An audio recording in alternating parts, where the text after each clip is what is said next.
ऋषिवरमानसहंसचराचर जगदस्थितिलयकारणो साम्ब सदा शिव शम्भो शङ्कर शरणं मे तव चरणयुगम्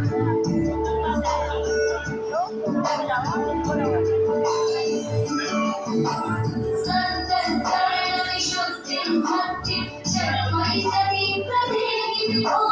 साम्ब सदा शिव शम्भो शङ्कर शरणं मे तव चरणयुगम् शिवाय नमः शिवाय नमः शिवाय नमः नमः शिवाय शिवाय नमः शिवाय नमः शिवाय नमः नमः शिवाय शिवाय नमः शिवाय नमः शिवाय नमः नमः शिवाय